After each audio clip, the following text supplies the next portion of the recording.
اسے میوزیم میں رکھا گیا تھا ایجپٹ کے. تو ڈاکٹر مورس بکیل کو چنا گیا تھا اس لاش کے اوپر تحقیق کرنے کو. اور مورس بکیل کیونکہ کرسچن تھے, عیسائی تھے, وہ جانتے تھے کہ بائبل میں لکھا ہوا تھا کہ فرعون جب موسیٰ علیہ السلام کا پیچھا کر رہا تھا, وہ فرعون دریا میں ڈوب جاتا ہے, یہ انہیں پتا تھا. لیکن جب ڈاکٹر مورس بکیل عرب ممالک کا دورہ کر رہے تھے, وہاں ایک عرب نے کہا کہ کچھ نئی بات نہیں کہ آپ نے فرعون کی لاش کو ڈھونڈ نکالا, کیونکہ اللہ سبحانہ و تعالیٰ فرماتے ہیں سورہ یونس میں, سورہ نمبر 10 آیت نمبر 92 میں, اللہ سبحانہ و تعالیٰ فرماتے کہ ہم فرعون کی لاش کو حفاظت سے رکھیں گے, محفوظ رکھیں گے, تاکہ ساری دنیا کے لیے وہ ایک نشانی بنے. اور ڈاکٹر مورس بکیل حیران ہوئے کہ یہ کتاب جو 1400 سال پرانی ہے, اس میں کیسے لکھا گیا ہے کہ فرعون کی لاش کو حفاظت سے رکھا جائے گا. اسی لیے ڈاکٹر مورس بکیل نے قرآن مجید کا ترجمہ پڑھا,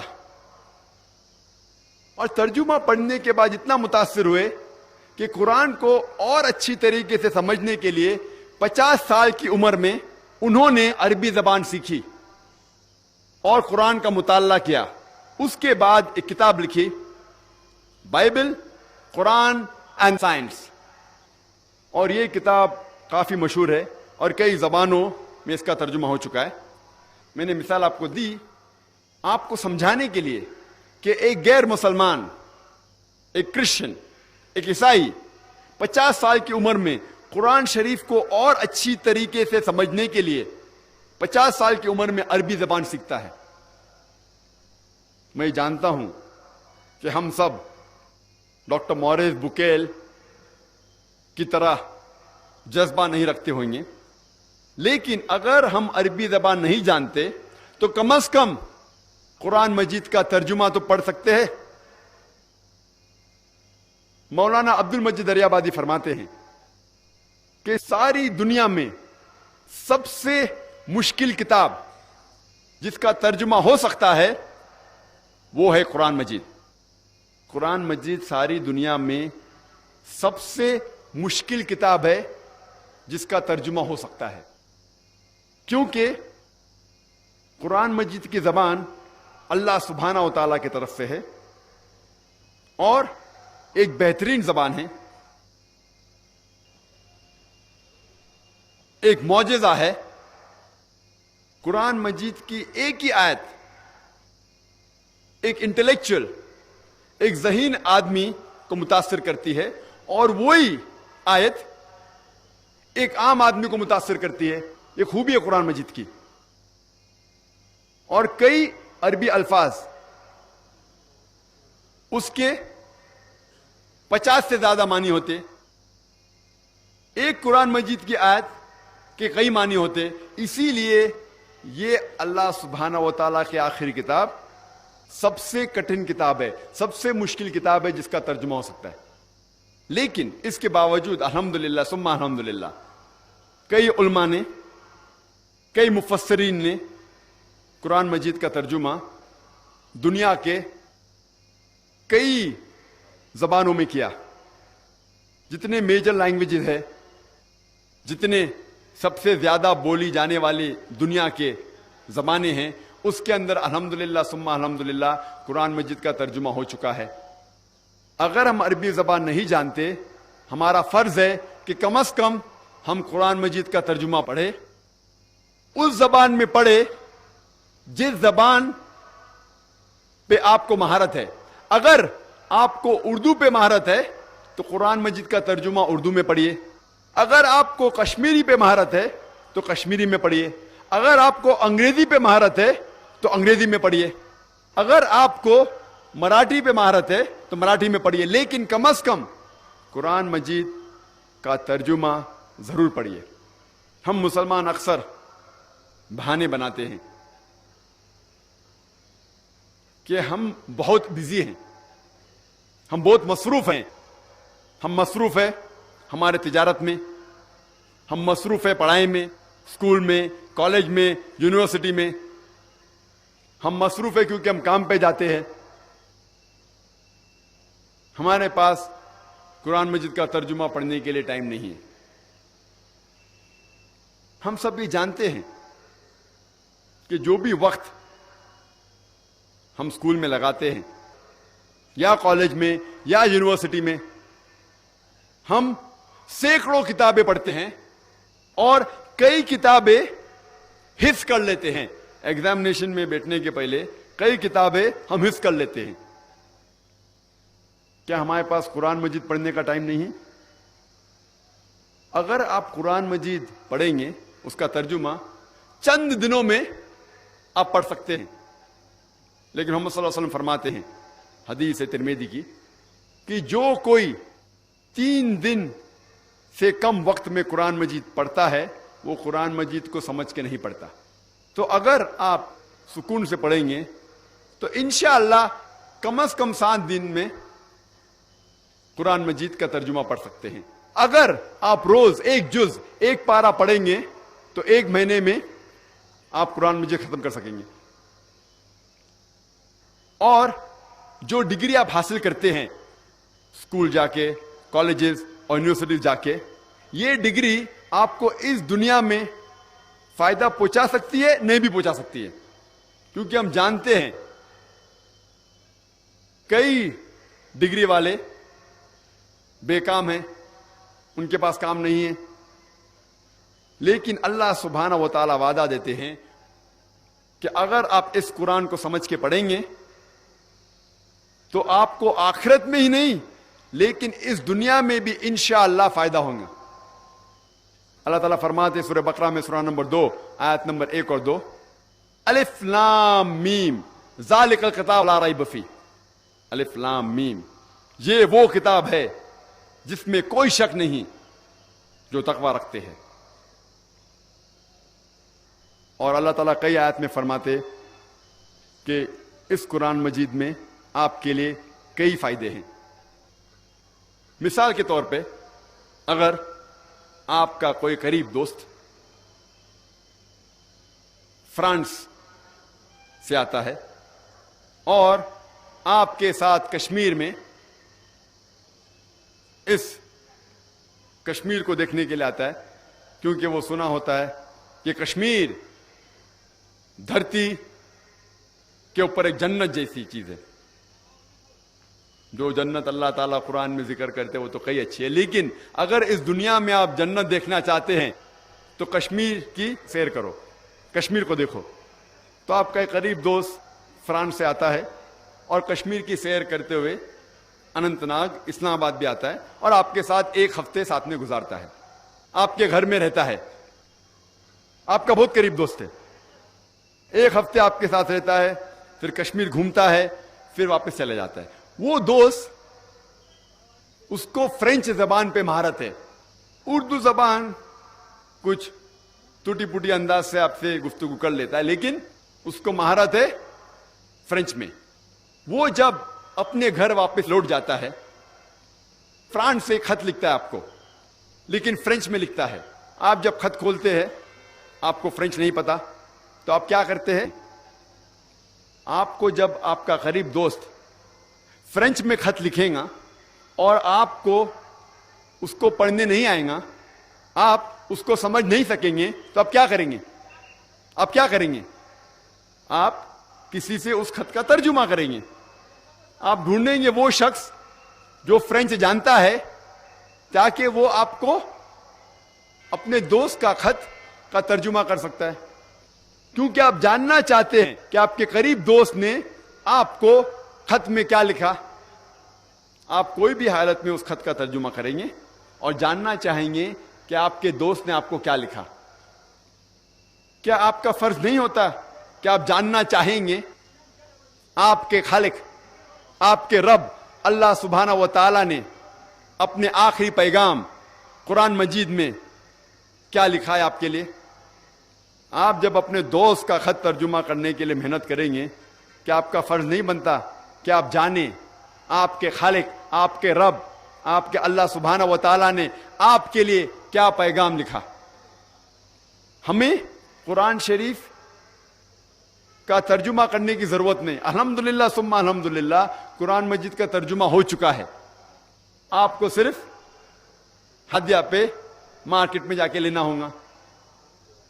اور ساری جتنی اہم زبان ہیں ساری دنیا میں الحمدللہ ان زبانوں میں قرآن مجید کا ترجمہ ہو چکا ہے. ہمیں قرآن مجید کا ترجمہ پڑھنا چاہیے وہ زبان میں جس زبان میں آپ کو مہارت ہے. اور اکثر ہم مسلمان سمجھتے ہیں کہ یہ قرآن صرف مسلمانوں کے لیے ہے اور یہ قرآن مجید غیر مسلمانوں کو نہیں دینا چاہیے. یہ ہماری غلط فہمی ہے, ہمارا وہم ہے. کیونکہ اللہ سبحانہ و تعالیٰ فرماتے ہیں قرآن شریف میں سورہ ابراہیم میں سورہ نمبر 14 آیت نمبر 1 الف لام را, یہ کتاب نازل کی گئی تھی محمد صلی اللہ علیہ وسلم پہ تاکہ وہ ساری انسانیت کو اندھیرے سے روشنی میں لے آئے. قرآن مجید میں یہ نہیں لکھا ہوا ہے کہ قرآن مجید صرف مسلمان یا صرف عربوں کے لیے ہے. یہاں اللہ تعالیٰ فرماتے ہیں یہ قرآن شریف محمد صلی اللہ علیہ وسلم پہ نازل کی گئی تھی تاکہ وہ انسانیت کو اندھیرے سے روشنی میں لے کے آئے. اللہ تعالیٰ فرماتے ہیں سورہ ابراہیم میں سورہ نمبر 14 آیت نمبر 52 میں آیت نمبر 52 میں کہ یہ قرآن مجید ساری انسانیت کے لیے پیغام ہے اور ان کے لیے جو سمجھتے ہیں, اور ان سے کہہ دو کہ اللہ سبحانہ و تعالیٰ ایک ہے اور سمجھنے والے اللہ کے کلام کو سمجھیں گے. اللہ تعالیٰ فرماتے ہیں سورہ بقرہ میں سورہ نمبر 2 آیت نمبر 185 اللہ تعالیٰ فرماتے رمضان وہ مہینہ ہے جس میں قرآن شریف نازل ہو چکا تھا اور یہ ساری انسانیت کے لیے ہدایت کی کتاب ہے تاکہ لوگ سمجھ سکے غلط کیا ہے اور صحیح کیا ہے. قرآن میں لکھا ہوا ہے کہ قرآن صرف مسلمانوں یا عربوں کے لیے ہدایت نہیں, سارے انسانیت کے لیے ہدایت ہے. اللہ تعالیٰ فرماتے سورہ الزمر میں چیپٹر نمبر 39 سورہ نمبر 39 آیت نمبر 41 میں کہ ہم نے قرآن نازل کی محمد صلی اللہ علیہ وسلم پہ یہ کتاب تاکہ وہ ہدایت دے انسانوں کو. قرآن میں یہ نہیں لکھا ہے کہ صرف مسلمان یا عربوں کو ہدایت دے, سارے انسانیت کو ہدایت دے. اور ہمارے آخری پیغمبر محمد صلی اللہ علیہ وسلم صرف عربوں یا صرف مسلمانوں کے لیے نہیں بھیجے گئے تھے. اللہ تعالیٰ فرماتے ہیں سورہ انبیاء میں سورہ نمبر 21 آیت نمبر 107 میں وما ارسلناک الا رحمت للعالمین, ہم نے تمہیں نہیں بھیجا لیکن صرف ایک رحمت ساری انسانیت کے لیے, سارے جہاں کے لیے. اللہ تعالیٰ فرماتے ہیں وما ارسلناک الا کافۃ للناس بشیرا و نذیرا, کہ ہم نے تم کو بھیجا ایک پیغمبر سارے انسانیت کے لیے تاکہ آپ لوگوں کو اچھائی کی طرف بلائے اور برائی سے روکے. لیکن اکثر لوگ اب بھی نہیں جانتے.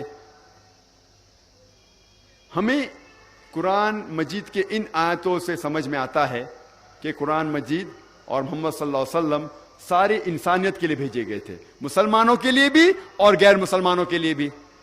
لیکن ہم مسلمان لوگ قرآن مجید کو سمجھ کے تو پڑھتے نہیں, لیکن اتنی حفاظت کرتے اس کی کہ دوسروں کو بھی پڑھنے نہیں دیتے. کہتے ہیں کہ قرآن مجید کو جو لوگ نجیس ہے وہ ہاتھ نہیں لگا سکتے, اور قرآن شریف کی ایک آیت کوٹ کرتے, قرآن مجید کی ایک آیت کا حوالہ دیتے ہیں سورہ واقعہ سورہ نمبر 56 چیپٹر 56 آیت نمبر 77 to 82 جس میں لکھا ہوا ہے کہ یہ وہ قرآن ہے جو اللہ سبحانہ و تعالیٰ نے نازل کیا اور اسے کوئی بھی نہیں ہاتھ لگائے گا، صرف وہ جو مطہرین ہیں۔ لوگ سمجھتے ہیں کہ اس آیت سے یہ معلوم ہوتا ہے کہ کوئی بھی نہیں ہاتھ لگا سکتا ہے، صرف جو وضو میں ہیں اور جو پاک ہیں۔ اگر اس آیت کی معنی ہوتی کہ کوئی بھی قرآن شریف کو، اس قرآن شریف جو مصحف ہے اس کو کوئی نہیں ہاتھ لگا سکتا ہے، صرف وہ جو پاک ہے، جو وضو میں، تو کوئی بھی شخص، کوئی بھی غیر مسلمان دکان پہ جا کے 100 روپے میں، 150 روپے میں قرآن مجید خرید سکتا ہے اور ہاتھ لگا سکتا ہے، اور قرآن مجید غلط ثابت ہو جائے گا۔ جب قرآن مجید کہتے ہیں اس کا مطلب یہ مصحف نہیں ہے، یہ قرآن شریف کتاب نہیں ہے، وہ قرآن مجید جو لوح محفوظ میں ہے، جس کا ذکر سورہ برج میں بھی ہے، سورہ نمبر 85 آیت نمبر 22 میں، لوح محفوظ۔ اگر آپ دیکھیں گے اس آیت کہ نزول قرآن کیوں نازل ہوا، کچھ لوگ کہتے تھے، کئی لوگ کافر اور مشرکین کہتے تھے کہ محمد صلی اللہ علیہ وسلم کو نعوذ باللہ یہ وحی شیطان کی طرف سے آتی تھی۔ اللہ سبحانہ و تعالیٰ فرماتے ہیں کہ یہ لوح محفوظ کے نزدیک کوئی بھی نہیں آ سکتا ہے، صرف وہ لوگ جو مطہرین ہیں۔ مطہرین کے معنی وہ جس نے کوئی بھی گناہ نہیں کیا، وہ بالکل پاک ہے، صرف جسم سے نہیں، سارے طریقے سے۔ اس کے معنی ہے کہ فرشتے۔ اور اگر آپ پڑھیں گے طبری کے تفسیر کے اندر، وہ کہتے ہیں کہ یہ قرآن مجید کا جو ذکر ہو رہا ہے اس قرآن کا جو 7ویں آسمان پہ ہے لوح محفوظ میں، اور انہیں کوئی نہیں ہاتھ لگا سکے گا، صرف فرشتے۔ تو شیطان تو قریب آ ہی نہیں سکتا۔ اس کے معنی یہ نہیں کہ کوئی بھی انسان جو پاک نہیں ہے وہ ہاتھ نہیں لگا سکتا۔ ہاں، پاک ہونا اور وضو میں ہونا اچھی بات ہے، لیکن اس آیت سے یہ نہیں ثابت ہوتا ہے کہ فرض ہے۔ اور کچھ لوگ کہتے ہیں ہم قرآن مجید کا صرف ترجمہ دیں گے، عربی متن قرآن شریف عربی میں ساتھ ساتھ نہیں دیں گے۔ اگر کوئی صرف ترجمہ بھی دینا چاہتا ہے مجھے کوئی اعتراض نہیں، لیکن میں خصوصاً جب میں دیتا ہوں کوئی غیر مسلمان کو قرآن، ترجمے کے ساتھ عربی متن عربی قرآن بھی دیتا ہوں، کیونکہ ترجمے میں کوئی بھی غلطی اگر ہو، اور ترجمے تو انسان کرتے ہیں، غلطی تو کہاں نہ کہاں کریں گے ہی، اگر کوئی ترجمے میں غلطی ہوں گی تو وہ اللہ سبحانہ و تعالیٰ کی طرف سے نہیں ہے، وہ انسان کی طرف سے ہے۔ اسی لیے میں خود ترجمے کے ساتھ عربی بھی دینا پسند کرتا ہوں، کیونکہ مثال کے طور پہ اکثر آپ اگر پڑھیں گے سورہ لقمان کی آخری آیت، سورہ لقمان سورہ نمبر 31 آیت نمبر 34 میں ذکر کرتا ہے اللہ تعالیٰ کہ اللہ کے علاوہ کوئی بھی نہیں جانتا کہ ماں کے پیٹ کے اندر جو بچہ ہے وہ کیسا ہوگا۔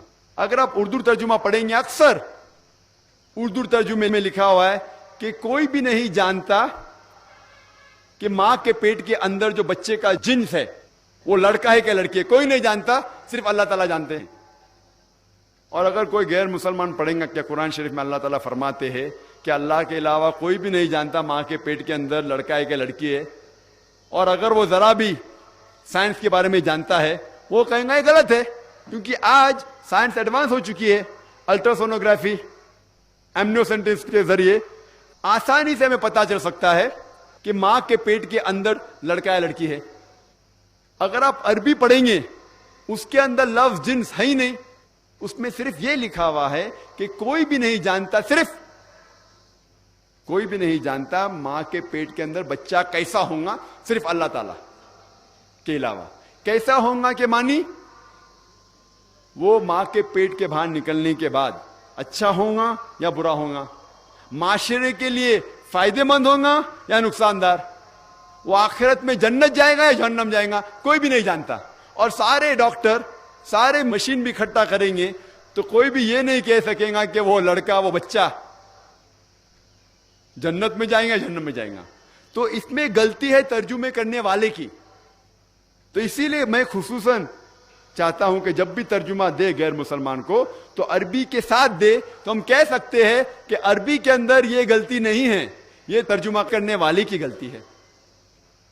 اور جو لوگ کہتے ہیں کہ اگر آپ عربی قرآن غیر مسلمان کو دیں گے اور آپ کو سزا ملیں گی، تو میں کہتا ہوں کوئی حرج نہیں، اگر اللہ تعالیٰ مجھے ذمہ دار ٹھہرائیں گے عربی قرآن کوئی غیر مسلمان کو دینے کے لیے، تو میں میرے آخری رسول محمد صلی اللہ علیہ وسلم کے ساتھ ہوں گا، کیونکہ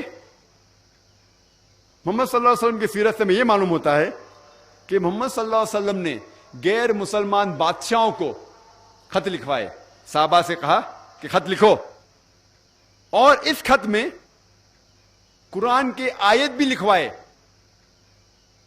کئی بادشاہوں کو لکھا، یمن کے بادشاہ، مصر کے بادشاہ، ایمپر ہرکولس، کئی بادشاہوں کو لکھا کہ آپ اسلام قبول کرو، اور اس خط کے اندر صحاباؤں کے ذریعے قرآن کی آیت بھی لکھی، اور کئی بادشاہوں نے الحمدللہ اسلام قبول کیا، کئی بادشاہوں نے خط کو پھاڑ دیا اور پیر کے نیچے مسلا۔ ایسا ایک خط موجود ہے کوپٹا کی میوزیم میں، جس کے اندر اللہ کے رسول سورہ عمران سورہ نمبر 3 آیت نمبر 64 لکھواتے ہیں، جس میں ذکر ہے کل یا اہل الکتاب، کہو اہل کتاب سے، تعالوا الی کلمۃ سواء بین و بینکم، آؤ اس بات کی طرف جو آپ اور ہم میں یکساں ہے۔ سب سے پہلی بات ہے اللہ نعبد الا اللہ، کہ اللہ سبحانہ و تعالی ایک ہے، ولا نشرک بہ شیئا، اللہ کے ساتھ کسی کو شریک نہ کرے، ولا نشرک بہ شیئا ولا یتخذ بعضنا بعضا اربابا من دون اللہ، ہم آپ اور ہم میں سے اللہ کے علاوہ کسی کو رب نہ بنائیں۔ فَإِن تَوَلَّوْا فَقُولُوا اشْهَدُوا بِأَنَّا مُسْلِمُونَ، اگر وہ پھر بھی نہیں مانے تو آپ شہادت دو کہ ہم مسلم ہیں۔ یہ قرآن مجید کی آیت سورہ عمران سورہ نمبر 3 آیت نمبر 64 میں ہمیں ایک طریقہ دکھاتا ہے کس طریقے سے غیر مسلمانوں سے گفتگو کرنا چاہیے، بات چیت کرنا چاہیے، کس طریقے سے دعوت دینا چاہیے۔ اگر اللہ سبحانہ و تعالیٰ مجھے ذمہ دار ٹھہرائیں گے تو میں محمد صلی اللہ علیہ وسلم کے ساتھ ہوں گا۔ اور میں آپ سے ایک سوال پوچھنا چاہتا ہوں، آج دنیا میں لگ بھگ 1.5 کروڑ عرب ہیں جو کرسچن ہیں، کاپٹک کرسچن ہیں، 1.5 کروڑ، 150 لاکھ لگ بھگ عرب ہے جو کرسچن ہیں، عیسائی ہیں، جنم سے عیسائی ہیں، سینکڑوں سالوں سے عیسائی ہے۔ میں آپ سے یہ پوچھنا چاہتا ہوں، یہ عرب عیسائی کو آپ کون سا ترجمہ دیں گے؟ قرآن مجید کا کون سا ترجمہ دیں گے؟ عربی زبان تو ان کی مادری زبان ہے، آپ قرآن مجید کا پھر سے عربی میں ترجمہ کریں گے؟ آپ اصل نسخہ دیں گے، قرآن مجید کا اصل نسخہ دیں گے عربی میں؟ اسی لیے میں کہتا ہوں کہ ہمارا فرض ہے کہ ہم قرآن مجید پڑھیں، سمجھے، عمل کرے اور باقی لوگوں کو قرآن کا پیغام پھیلائے۔ اکثر کئی مسلمان کہتے ہیں یہ قرآن مجید صرف عالم لوگ، صرف عالم علماء قرآن شریف کو سمجھ کے پڑھنا چاہیے۔ یہ قرآن مجید ایسی کٹن کتاب ہے، ایسی مشکل کتاب ہے کہ صرف عالم لوگ سمجھ سکتے ہیں، عام آدمی اسے نہیں سمجھ سکتا۔ کئی مسلمان کہتے ہیں کہ قرآن مجید کو سمجھنے کا کام صرف علماء کا ہے، صرف عالموں کا ہے، عام آدمی نہیں سمجھ سکتا۔ میں نے تقریر ایک قرآن مجید کی آیت سے کی جو کم از کم ایک ہی سورے میں اللہ سبحانہ و تعالی 4 دفعہ دہراتے ہیں۔ اللہ تعالیٰ فرماتے سورہ قمر میں، سورہ نمبر 54، سورہ نمبر 54، اللہ تعالیٰ فرماتے آیت نمبر 17 میں، آیت نمبر 22 میں، آیت نمبر 32 میں اور آیت نمبر 40 میں، وَلَقَدْ يَسَّرْنَا الْقُرْآنَ لِلذِّكْرِ فَهَلْ مِن مُدَّكِرٍ، ہم نے قرآن آپ کے لیے آسان بنایا، آپ سمجھ سکے اسے، آپ اسے یاد رکھ سکے۔ وَلَقَدْ يَسَّرْنَا الْقُرْآنَ لِلذِّكْرِ فَهَلْ مِن مُدَّكِرٍ، ہم نے یہ قرآن مجید آپ کو سمجھنے کے لیے آسان بنایا۔ آپ میں سے کون شخص اس کی بات نہیں مانیں گے؟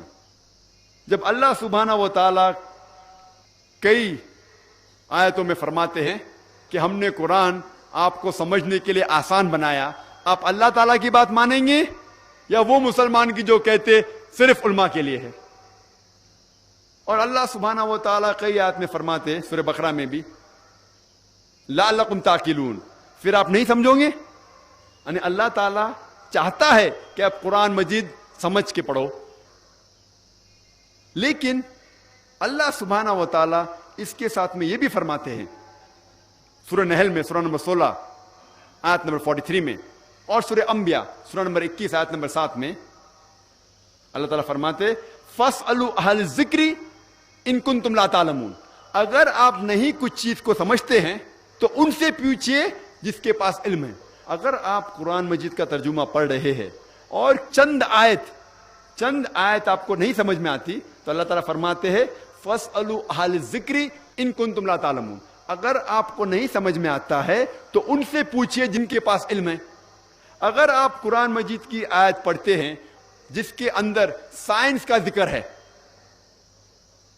آپ کس سے پوچھیں گے؟ آپ اگر قرآن مجید کی آیت پڑھتے ہیں جس میں ذکر ہے سائنس کے بارے میں، آپ کس سے پوچھیں گے؟ حجام سے پوچھیں گے؟ موچی سے پوچھیں گے؟ آپ پوچھیں گے سائنٹسٹ سے، کیونکہ سائنٹسٹ سائنس کے میدان میں عالم ہے۔ اگر قرآن مجید کوئی بیماری کے بارے میں ذکر کر رہا ہے تو آپ کس سے پوچھیں گے؟ آپ ڈاکٹر سے پوچھیں گے، کیونکہ ڈاکٹر میڈیسن کے فیلڈ میں بیماری کے میدان میں ماہر ہے۔ اگر آپ جاننا چاہتے نزول قرآن یہ آیت کب نازل ہوئی تو آپ پوچھیں گے اس عالم سے جو دارالعلوم میں 7 سال یا 14 سال پڑھا ہوا ہے۔ تو قرآن شریف میں یہ ذکر آتا ہے کہ ان سے پوچھئے جو اس میدان کا عالم ہے۔ اگر آپ قرآن شریف پڑھتے ہیں آپ کچھ سمجھ میں نہیں آتا ہے تو ان سے پوچھئے جس کے پاس اس کے بارے میں علم ہے۔ میں آپ کو ایک مثال دینا چاہتا ہوں۔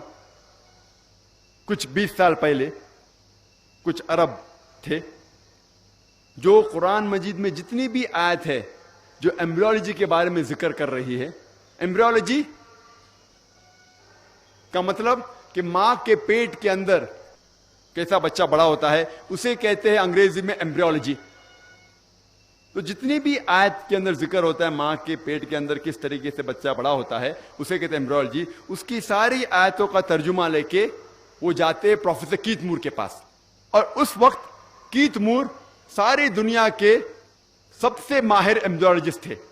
وہ head of the department of anatomy in the university of Toronto, Canada کے تھے۔ وہ غیر مسلمان تھے، عیسائی تھے، لیکن اللہ تعالیٰ فرماتا ہے ان سے پوچھے جو ماہر ہے، بھلے مسلمان ہے غیر مسلمان ہے۔ تو یہ عرب انہیں قرآن مجید کا ترجمہ پیش کرتے جس میں ذکر آتا ہے کس طریقے سے ماں کے پیٹ کے اندر بچہ بڑا ہوتا ہے، اور جب وہ ترجمہ پڑھتے ہیں کئی آیتوں کا، پروفیسر کیتھ مور کہتے ہیں کہ اکثر جتنی بھی آیت قرآن مجید میں ہیں وہ ابھی ماڈرن ایمبریولوجی سے بالکل ملتی جلتی ہے، لیکن چند آیتیں ہیں جس کے بارے میں نہیں کہہ سکتا ہوں کہ صحیح ہے، میں یہ بھی نہیں کہہ سکتا ہوں کہ غلط ہے کیونکہ میں خود نہیں جانتا۔ اور 2 آیتیں اس میں سے یہ تھی جو سب سے پہلے نازل کی گئی تھی سورہ اقرا سے یا سورہ الق سے، سورہ نمبر 96 آیت نمبر 1 اور 2، جس میں اللہ تعالیٰ فرماتے ہیں اقرا بسم ربک الذی خلق خلق الانسان من علق، پڑھو اللہ کے نام سے جس نے انسان کو بنایا ہے خون کے لوتڑے سے، لیچ سے، جوک سے۔ پروفیسر کیتھ مور نے کہا میں نہیں جانتا کہ بچہ جب ماں کے پیٹ کے اندر بڑا ہوتا ہے تو سب سے پہلے لیچ کی طرح دکھتا ہے، لیچ جوک جو خون چوستا ہے۔ تو پروفیسر کیتھ مور اپنے لیبارٹری کے اندر گئے اور ایک بہت پاورفل مائکروسکوپ کے اندر دیکھا کہ ماں کے پیٹ کے اندر جو بچہ انیشیل سٹیج جو ہوتا ہے، ایک دم پہلی منزل کو مائکروسکوپ کے اندر دیکھتے ہیں اور جوک کی تصویر سے ملاتے ہیں اور حیران ہو جاتے ہیں کہ ہو بہو دونوں ایک دم یکساں ہے۔ اور جب انہیں لگ بھگ 80 سوال پوچھے گئے ایمبریولوجی کے بارے میں، تو انہوں نے کہا اگر آپ یہ سوال مجھے 30 سال پہلے پوچھے ہوتے، یعنی آج سے 50 سال پہلے، تو میں 50% سے زیادہ اس کے جواب نہیں دے سکتا تھا، کیونکہ ایمبریولوجی ایک ایسا سبجیکٹ ہے میڈیسن کا، ایک ایسا برانچ ہے جو ابھی چند سالوں میں کچھ ترقی کیا، اور جو بھی کچھ نئی چیز انہیں ملے پروفیسر کیتھ مور کو قرآن اور حدیث کے ذریعے، انہوں نے اپنی نئی کتاب ڈیولپنگ ہیومن 3 ایڈیشن میں انکارپوریٹ کیا، اس کے اندر داخل کی، اور اس کتاب کو نمبر 1 ایوارڈ ملا، سب سے بہترین کتاب جو ایک ڈاکٹر نے لکھی اس سال میں، اور اس کتاب کا ترجمہ الحمدللہ کئی زبانوں میں کیا گیا تھا۔ اور پروفیسر کیتھ مور نے کہا مجھے کوئی اعتراض نہیں یہ ماننے کے لیے کہ قرآن مجید خدا کی کتاب ہے، اور مجھے کوئی اعتراض نہیں یہ ماننے کو کہ محمد صلی اللہ علیہ وسلم اس خدا کے آخری پیغمبر ہے۔ اس مثال سے ہمیں یہ معلوم ہوتا ہے کہ جب بھی آپ کو نہیں پتا ان سے پوچھئے جو اس فیلڈ، اس میدان کا ماہر ہے۔ جب بھی آپ کوئی مشینری خریدتے ہیں تو اس کے ساتھ آتا ہے انسٹرکشن مینیول، کس طریقے سے مشین کو استعمال کرنا چاہیے۔ جب ہم ٹیپ ریکارڈر خریدتے، ہم ویڈیو کیسٹ ریکارڈر خریدتے ہیں، ہم کمپیوٹر خریدتے ہیں، اس کے ساتھ آتا ہے انسٹرکشن مینیول، کس طریقے سے مشین کو استعمال کیا جانا چاہیے۔ مثال کے طور پر اگر VCR خریدتے تو اس میں لکھا رہتا ہے کہ ویڈیو کیسٹ پلے کرنے کے لیے کیسٹ ڈالو اور پلے کا بٹن دباؤ، روکنے کے لیے اسٹاپ کا بٹن دباؤ، فاسٹ فارورڈ کے لیے F بٹن دباؤ، ایک انسٹرکشن مینیول ساتھ میں آتی ہے۔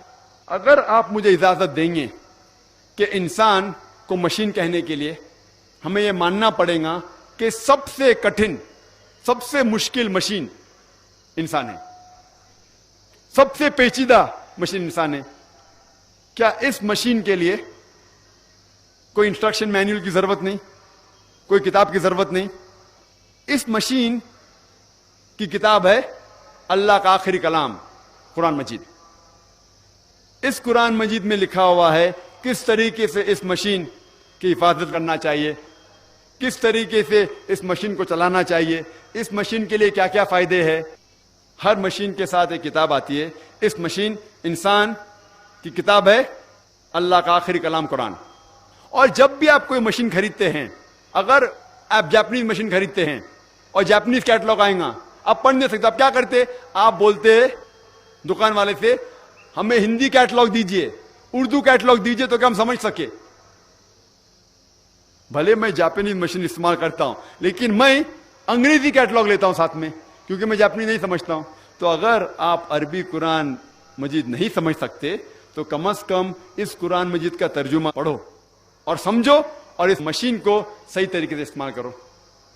میں ایک مثال پیش کرنا چاہتا ہوں آپ سے، ایک چٹکلا، ایک لطیفہ۔ جب موٹر کار ہندوستان میں سب سے پہلی بار آئی تھی تو لوگوں کو موٹر گاڑی چلانے نہیں آتا تھا، تو کمپنی کیا کرتی تھی؟ موٹر گاڑی کے ساتھ ڈرائیور بھی دیتی تھی۔ لوگ کو گاڑی چلانے نہیں آتا ہے، خرید کے کیا کریں گی؟ تو کمپنی موٹر گاڑی کے ساتھ ڈرائیور بھی دیتی تھی۔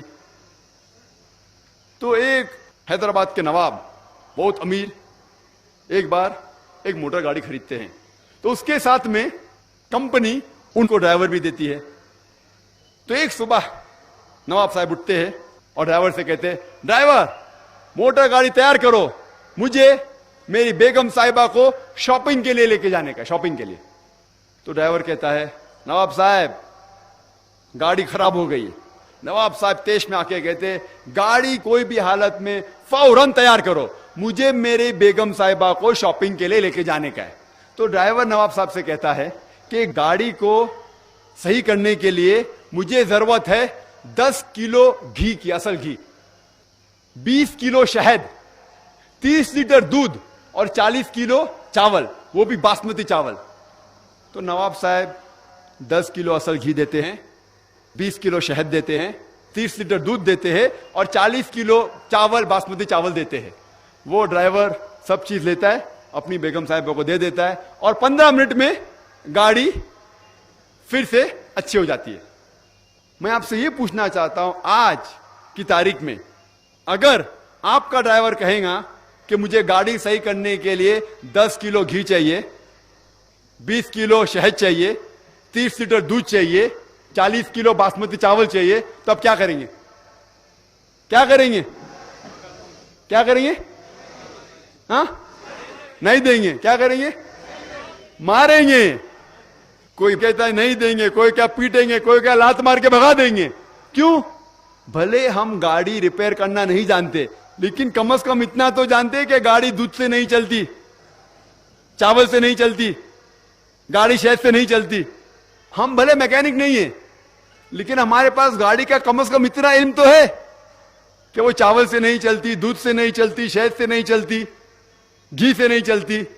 اسی طریقے سے اگر ہر مسلمان قرآن کو کم از کم سمجھ کے پڑھے, بھلے ہم عالم نہیں ہیں, تو کوئی بھی مولانا, کوئی بھی عالم آپ کو گھمائے گا نہیں.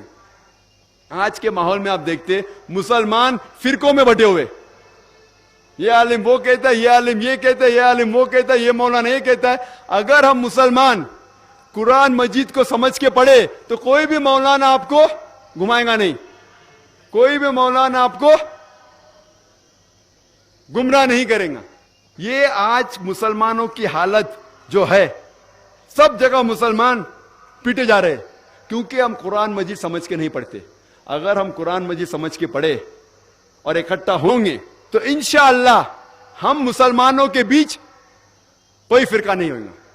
اللہ تعالیٰ فرماتے سورہ عمران میں سورہ نمبر 3 آیت نمبر 103 میں وَاعْتَصِمُوا بِحَبْلِ اللَّهِ جَمِيعًا وَلَا تَفَرَّقُوا, آپ اللہ کی رسی کو مضبوطی سے پکڑیے اور آپس میں فرقے مت بنائیے. اللہ کی رسی کیا ہے؟ قرآن مجید.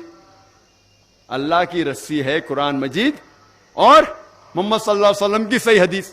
اگر ہم قرآن مجید اور صحیح حدیث کو مضبوطی سے پکڑیں گے اور آپس میں فرقے نہیں بنائیں گے, انشاءاللہ ہم پھر سے دنیا کی اونچائی پہ پہنچیں گے انشاءاللہ. اور کئی لوگ ہیں جو یہ بھی کہتے ہیں کہ قرآن مجید کو عربی میں پڑھنا بالکل ضروری نہیں ہے, صرف ترجمہ پڑھو کافی ہے. یہ اس طرف جا رہے ہیں. ایک مسلمان اس طرف جا رہے جو قرآن مجید کو سمجھ کے پڑھو ہی مت, اور دوسرے طرف جو بہت ماڈرن مسلمان ہیں بولتے عربی میں پڑھ کے فائدہ کیا ہے. اللہ تعالیٰ فرماتے سورہ نساء میں سورہ نمبر 4 آیت نمبر 171 لا تغلوا فی دینکم, آپ دین کے اندر جاستی مت کیجئے, مطلب دائرے کے باہر مت جائیے, دائرے میں رہیے. Do not commit excesses. Arabi پڑھنے کے بھی فائدے ہیں. اللہ تعالیٰ فرماتا ہے سورہ عنکبوت میں سورہ نمبر 29 آیت نمبر 45, اللہ تعالیٰ فرماتے اتلو ما اوحی الیک من الکتاب, آپ پڑھو اس آیت کو جو اللہ تعالیٰ نے نازل کی اس کتاب میں. یعنی پڑھنا بھی عربی میں آپ کو فائدے پہنچائیں گا. اللہ کے نبی محمد صلی اللہ علیہ وسلم فرماتے ہیں حدیث ترمذی کی حدیث نمبر 1003, جو اللہ کے رسول فرماتے ہیں کہ جو کوئی ایک حرف قرآن شریف کا پڑھتا ہے اسے 10 ثواب ہے. اللہ ایک حرف نہیں, الف ایک حرف ہے, لام ایک حرف ہے, ہاں ایک حرف ہے. اگر آپ اللہ کہیں گے تو آپ کو 30 ثواب ملیں گا. عربی قرآن پڑھنے کے بھی ثواب ہے, لیکن یہ 10 ثواب ہم اتنے غلطیاں کرتے ہیں, ہر روز اتنے گناہ کرتے ہیں کہ 10 ثواب کافی ہے ہمیں جنت لے کے جانے کے لیے. یہ 10 ثواب کافی ہے, ہمیں اور ثواب چاہیے. اگر آپ قرآن شریف پڑھیں گے اور سمجھیں گے اور عمل کریں گے تو سینکڑوں گنا زیادہ ثواب ملیں گے آپ پہ. حدیث میں آتا ہے ابن ماجہ کی چیپٹر نمبر 16 حدیث نمبر 219, جو اللہ کے رسول کہتے ہیں یا ابو در, تم اگر ایک آیت کو سمجھو گے وہ 100 رکعت نفل سے بہتر ہے. اللہ کے رسول فرماتے یا ابو در, تم اگر ایک قرآن کی آیت کو سمجھو گے وہ 100 رکعت صلاح نوافل صلاح سے بہتر ہے. اور ایک رکعت میں کم از کم سورہ فاتحہ تو پڑھنا چاہیے آپ کو. کم از کم 7 آیتیں ہیں. 100 رکعت میں کم از کم 700 آیتیں ہیں. تو اللہ کے رسول فرماتے ایک آیت کو سمجھ کے پڑھنا, سمجھنا 700 آیت کی تلاوت کرنے سے بہتر ہے. یعنی سمجھنا 700 گنا صرف تلاوت سے بہتر ہے. اللہ کے رسول فرماتے ابن ماجہ میں, اور یہ صحیح حدیث ہے. ہم لوگ سے پوچھتے ہیں قرآن شریف کیوں نازل کیا گیا, تو لوگ کہتے جب اوپننگ سرمنی ہوتی نا, اوپننگ سرمنی آفس کی, تو قرآن شریف پڑھنے کا. جب گھر کا افتتاح ہوتے تو قرآن شریف پڑھنے کا. جب کوئی مر گیا تو قرآن خوانی کرتے. تو قرآن شریف نازل کیا گیا تھا قرآن خوانی کے لیے. اور لوگ کرتے ختم قرآن, ختم قرآن 1 2 3 ختم قرآن کے رمضان میں 3 بار 4 بار 10 بار. الحمدللہ آپ کو ثواب ملے گا, انشاءاللہ ملے گا. لیکن اگر آپ رمضان میں 2 بار ختم قرآن کرتے ہیں, میری یہ رائے رہیں گی کہ 1 بار عربی میں پڑھو اور 1 بار ترجمہ پڑھو, وہ بہتر ہے. کم از کم سمجھ میں تو آئیں گا آپ کو. اور اگر آپ چاہتے ہیں کہ اوپننگ سرمنی میں قرآن خوانی ہو یا افتتاح ہو گھر کا تو قرآن خوانی ہو, کوئی مر جاتا قرآن خوانی. میں کوئی قرآن کے آیت میں صحیح حدیث میں نہیں جانتا ہوں کہ محمد صلی اللہ علیہ وسلم یا صحابہ کوئی مر جاتا تو قرآن پڑھتے تھے یا کوئی افتتاح کے لیے قرآن پڑھتے تھے. اگر آپ کو قرآن پڑھنے کا ہی ہے تو میں یہ کہتا ہوں کہ آپ قرآن اگر پڑھتے ہیں 100 مائل کی سپیڈ کے اوپر, 30 لوگ کو بلاتے اور 1 گھنٹے میں ختم کرتے, تو میں کہتا ہوں کہ 2 گھنٹے کے لیے بلاؤ, عربی بھی پڑھو ترجمہ بھی پڑھو. نہیں تو 30 کے بدلے 60 لوگ کو بلاؤ. ایک آدمی اگر 1 پارا پڑھتا ہے تو ایک آدمی کو بولا آدھا پارا پڑھو عربی میں اور آدھا پارا ترجمہ پڑھو. کم از کم وہ قرآن تو پڑھنا حدیث میں لکھا نہیں, لیکن کم از کم اگر آپ ترجمہ پڑھیں گے تو آپ کو علم تو حاصل ہوگا اور انشاءاللہ کچھ چیز کے اوپر عمل تو کریں گے. تو قرآن کو سمجھ کے پڑھنا بہت ضروری ہے, بہت ضروری ہے. اور ایک مثال میں پیش کرتا ہوں کہ اگر آپ فرانس جاتے ہیں ایک ڈگری حاصل کرنے کے لیے, BSc کی ڈگری, آپ فرینچ نہیں جانتے, آپ کلاس اٹینڈ کرتے ہیں, کلاس اٹینڈ کرتے ٹیچر استاد آپ کو پی دیتا ہے, پریزنٹ بولتے ہیں حاضر ہے, حاضر ہے تو پی لکھتا ہے, present, P four present, English میں پریزنٹ. آپ پورا سال پریزنٹ رہتے, پی ملتا ہے آپ کو, آپ خوش ہے. جب ایگزامینیشن آتا ہے تو کوشچن پیپر, سوال کا جو پیپر ہوتا ہے وہ آپ کو فرینچ میں ملتا ہے. آپ کو فرینچ نہیں آتی, آپ کچھ سمجھ نہیں سکتے, لیکن ایگزامینیشن میں بھی آپ کو پریزنٹ ملتا ہے, پی. کیا آپ جواب دے سکیں گے پیپر کا؟ آپ کچھ سوال ہی نہیں سمجھے تو جواب کیا دیں گے؟ تو یہ پی جو ہے وہ پریزنٹ کے لیے, پاس کے لیے نہیں, آپ ایگزامینیشن میں فیل ہو جائیں گے. تو آپ صرف قرآن شریف عربی سے پڑھیں گے, آپ کو پی ملے گا, لیکن وہ پی پاس کے لیے نہیں ہے, پریزنٹ کے لیے, موجود, حاضر. ہمیں غلط فہمی ہے کہ ہم پڑھیں گے تو ہم جنت میں جائیں گے. صرف پڑھنا کافی نہیں ہے, پڑھ کے سمجھو اور قرآن مجید پہ عمل کرو تو انشاءاللہ آپ جنت میں جائیں گے. ہم کیا کرتے, الحمدللہ قرآن مجید کو عزت دیتے, اور اکثر ہم لوگ کیا کرتے, اتنی عزت دیتے کہ اس کا مقصد ہی فوت ہو جاتا ہے. ہم قرآن مجید کو ایک دم اوپر کے شیلف پہ, الماری کے سب سے اونچی جگہ پہ رکھتے ہیں, اتنا اونچا رکھتے ہیں کہ اگر پڑھنے کی چاہت ہو تو چڑھنا نکالنا 10 بار سوچیں گے. اور اس کے اوپر دھول آتی ہے, دھول لگی ہوتی ہے. جو کتاب ہم روز استعمال کرنا چاہتے وہ کتاب ایسے ہائٹ پہ رکھنا چاہیے, ایسے جگہ پہ رکھنا چاہیے جو آسانی سے نکالی جا سکتی. قرآن شریف, قرآن مجید ہمارے لیے ایک ہدایت کی کتاب ہے, روز کی زندگی کے لیے ہدایت ہے. تو ایسے جگہ رکھو کہ فوراً اس کو حاصل کر سکے, پڑھ سکے.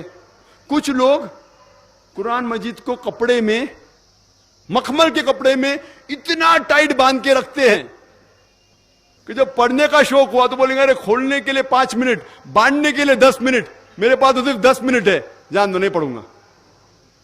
عزت دینا چاہیے, الحمدللہ اچھی بات ہے, لیکن صرف اوپر کی عزت اور دل میں عزت نے کوئی فائدہ نہیں. ہم قرآن مجید کو ہاتھ لگانے کے پہلے 1000 چیز سوچتے, جیسا کہ وہ RDX بام میں پھٹ جائیں گا. کہ ہم قرآن مجید کو میں جوتا پہنا ہوں ہاتھ لگا سکتا ہوں کہ نہیں, میری وضو نہیں ہاتھ لگا سکتا ہوں کہ نہیں, میں کھڑا ہوں تو پڑھ سکتا ہوں کہ نہیں, میں گاڑی میں سفر کر رہا ہوں قرآن شریف پڑھ سکتا ہوں کہ نہیں, میں آفس میں پڑھ سکتا ہوں کہ نہیں. قرآن میں کہاں نہیں لکھا کہ کھڑے ہو کے مت پڑھو, جوتے پہن کے مت پڑھو, آفس میں مت پڑھو, سفر کرے تو مت پڑھو. یہ ہمارے غلط فہمیاں ہیں. قرآن شریف ایسی کتاب ہے جو روز آپ پڑھنا چاہیے. عزت دیجیے, الحمدللہ اچھی بات ہے, میں نہیں کہتا مت دیجیے, اتنی مت دیجیے کہ اس کا مقصد فوت ہو جائے. میں پڑھنا چاہتا ہوں لیکن میں جوتے پہنا ہوں نا تو نہیں پڑھوں گا. میں پڑھنا چاہتا ہوں لیکن میں سفر کر رہا ہوں ابھی گاڑی میں تو کیسا پڑھوں. میں پڑھنا چاہتا ہوں لیکن میری وضو نہیں. وضو اچھی بات ہے, وضو ہونا افضل ہے لیکن فرض نہیں ہے. کچھ لوگ کہتے ہیں لیکن کوئی دلیل نہیں ہے. ابن حجر جس نے تفسیر لکھی صحیح بخاری کی, وہ کہتے ہیں کہ قرآن مجید کو ہاتھ لگانے کے لیے کوئی شرائط نہیں, لیکن آپ وضو میں تو افضل ہے, لیکن افضل یہ ہے کہ کم از کم پڑھ کے عمل تو کرو. آپ بولیں گے وضو میں سے پڑھوں گا ہی نہیں. تو ہمیں بہت سے غلط فہمیاں ہیں جو ہمیں دور کرنا چاہیے. اور آپ جائیں گے عرب ممالک میں, نماز کے لیے اگر 10 منٹ باقی ہے تو عرب الحمدللہ قرآن شریف کو لیں گے اور پڑھیں گے. وہ عربی زبان جانتے ہونے ترجمہ کی ضرورت نہیں. یہاں بھی چند مسجد میں اگر وقت باقی ہے صلاح کا تو لوگ قرآن شریف پڑھتے, لیکن صرف پہلی صف میں پڑھتے. اگر کوئی دوسری صف میں پڑھتا ہوگا تو کوئی اس کا کان پکڑے گا. آپ قرآن شریف دوسری صف میں کیسا پڑھ رہے, وہ پہلی صف والے کی پیٹ ہے قرآن شریف کے, وہاں آپ بے حرمتی کر رہے قرآن کی. آپ جائیے حرم میں, یہاں طلبہ اسٹوڈنٹ لوگ جو قرآن پڑھتے ہیں, آدھے اسٹوڈنٹ کی پیٹ ایک دوسرے کے قرآن کے وہاں رہتی ہے, وہاں لوگ پڑھتے. اور اگر آپ کوئی مسجد میں قرآن پڑھ رہے ہیں اور آپ کی پیٹ کعبے کی طرف ہے تو آپ کی خیر نہیں. کعبے کی طرف پیٹ کرتے ہوئے قرآن مجید پڑھ رہے, کدھر بھی قرآن حدیث میں نہیں نکلا کعبے کی طرف پیٹ کر کے پڑھنا حرام ہے. آپ جائیں گے حرم میں تو جو لوگ پڑھتے ہیں, استاد کعبے کو فیس کرتا ہے, کعبے کی طرف منہ ہے, اور سب طلبہ کی پیٹ کعبے کی طرف ہے. کدھر لکھا ہوا ہے؟ یہ ہمارے غلط فہمیاں ہیں جو ہمیں دور کرنا چاہیے. قرآن مجید کو ایسی کتاب بنانا چاہیے جو ہر روز ہمیں ہدایت دے, ہر روز اس کا مطالعہ کرنا چاہیے. ہم اتنی عزت دیتے, دیجئے, میں نے کہتا مت دیجئے, وہ اتنی مت دیجئے کہ اس کا مقصد ہی فوت ہو جائے. اور ایک چٹکلا اور ایک پیش کرنا چاہتا ہوں. ایک ہندوستان کے بہت مشہور قاری سعودی عربیہ گئے تھے اور مغرب کا وقت ہو چکا تھا, اذان ہو چکی تھی مغرب کی. تو وہاں کے عرب لوگ نے بولا ہندوستان کے قاری ماشاءاللہ اتنے اچھے, انہیں کہا کہ آپ امامت کرو. تو ہندوستان کے قاری امامت کے, مغرب کی صلاح اچھی قرات پڑی, الحمدللہ مغرب کی صلاح ہو گئی. ایک عرب قاری صاحب کو دیکھ کے مسکرایا. تو قاری صاحب نے ان سے پوچھا کہ آپ کو میری قرات پسند نہیں آئی؟ تو عرب نے کہا آپ کی قرات تو ماشاءاللہ بہت اچھی تھی, لیکن میں سوچ رہا تھا کہ مغرب صلاح میں آپ نے یوسف علیہ السلام کو کنویں میں ڈالا لیکن صلاح کے پہلے باہر کیوں نہیں نکالا. جو لوگ قرآن شریف ترجمے سے پڑھ چکے ہیں وہ جانیں گے کہ کیا چٹکلا ہے. سورہ یوسف میں لکھا ہے, آپ جانتے ہیں کہ سورہ یوسف کے اندر یوسف علیہ السلام کے بھائی انہیں کنویں میں ڈالتے ہیں اور ایک کارواں آتا ہے اور اسے کنویں کے باہر نکالتا ہے. یہ سارا ذکر قرآن شریف میں سورہ یوسف میں. تو قاری صاحب نے سورہ یوسف کی تلاوت کی ہے, یوسف علیہ السلام کو کنویں میں ڈالے لیکن صلاح ختم ہونے کے پہلے کم از کم باہر تو نکال لینا تھا. کنویں میں ڈالتے لیکن باہر نکال لینا, صلاح ختم ہو گئی. اس کا مطلب یہ کہ قاری صاحب تلاوت تو اچھی کی لیکن کیا قرآن شریف کی معنی وہ سمجھے نہیں, تو کنویں میں ڈالے لیکن باہر نہیں نکالے یوسف علیہ السلام کو. یہ چٹکلا ہے. تو ہمیں قرآن مجید کی عزت کرنا چاہیے, لیکن سب سے بڑی عزت ہے دل میں, اور اس کو سمجھ کے پڑھے اور قرآن مجید کے اوپر عمل کرے. اور اللہ تعالیٰ فرماتے ہیں قرآن شریف میں سورہ محمد میں سورہ نمبر 47 آیت نمبر 24 میں, آپ کیا قرآن کو نہیں سمجھتے؟ کیا آپ کا دل اتنا سخت ہے, آپ کے دل پہ تالے لگ گئے؟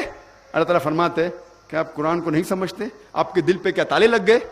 اللہ تعالیٰ فرماتے سورہ بقرہ میں سورہ نمبر 2 آیت نمبر 159 میں کہ اللہ سبحانہ و تعالی جب اپنی آیتیں نازل کرتے ہیں اور عام کرتے ہیں, اور آپ اگر ان آیتوں کو لوگوں سے چھپاتے ہیں تو اللہ تعالیٰ کی لعنت ہے.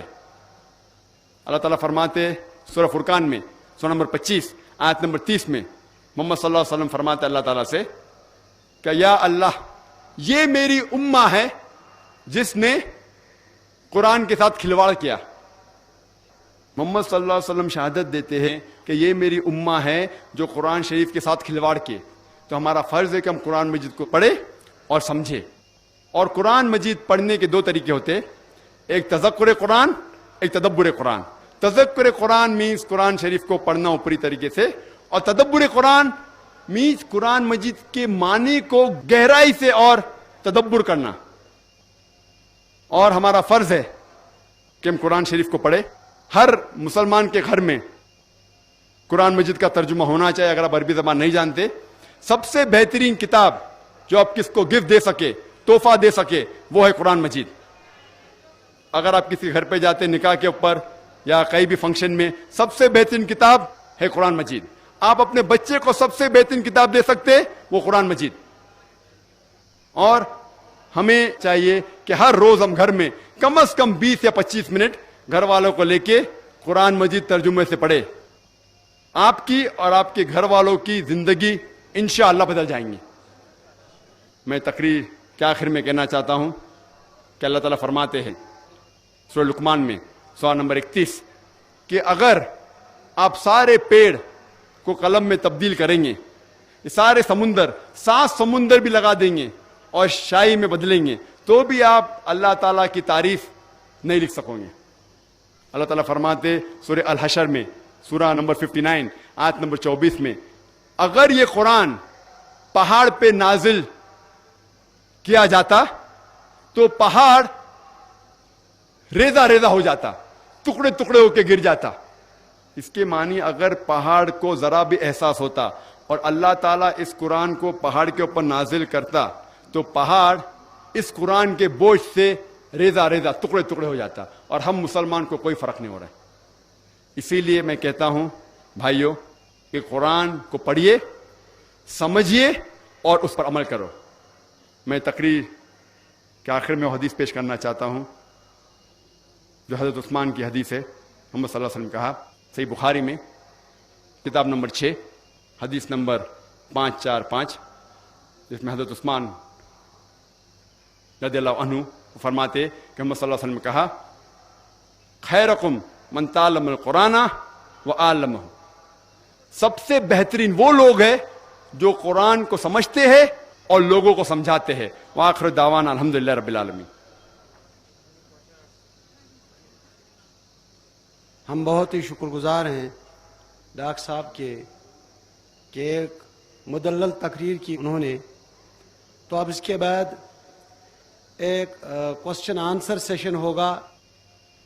اگرچہ مصروفیات کو دیکھتے ہوئے کوسچن آنسر سیشن رکھنے کی گنجائش نہیں تھی, لیکن میں ڈاکٹر صاحب سے گزارش کروں گا کہ مختصر چند سوالات یہاں پوچھے جائیں گے اور لائیو ہوں گے.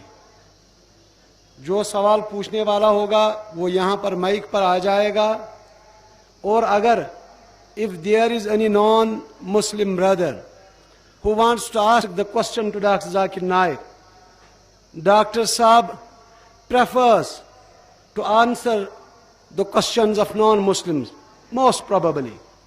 If there is any non-Muslim brother who wants to ask any question to Dr. Zakir Naik, please do come and ask the question. Your question will be answered first. اگر کان غیر مسلم سوال چھو یژھان کرن ڈاکٹر ذاکر نائک صاحبس, ڈاکٹر صاحب دن گۄڈنیتھ تٔمۍ سٕنٛدِ سوالُک جواب. گۄڈنیتھٕے سوالس جواب دِنہِ کٲنٛسہِ غٲر مسلم سٕنٛدِس. اگر نہٕ کٕہٕنۍ آسہِ تہٕ تیٚلہِ یی کانٛہہ گۄڈنیتھ تہٕ سُہ پرژھِ سوال. یِم چھِ پروفیسر منصور احمد بٹ صٲب, یِم پرژھن ڈاکٹر صاحبس سوال اور ڈاکٹر صاحب دن جواب. That's our first question has been posed by R.S. Bali. Question is God existing as an entity outside physical makeup of universe and thus encompassing the whole of nature around us? Does he govern it from outside as per his wishes, or does he arise as a force merely out of physical and material makeup of nature to be reckoned with, as you understand?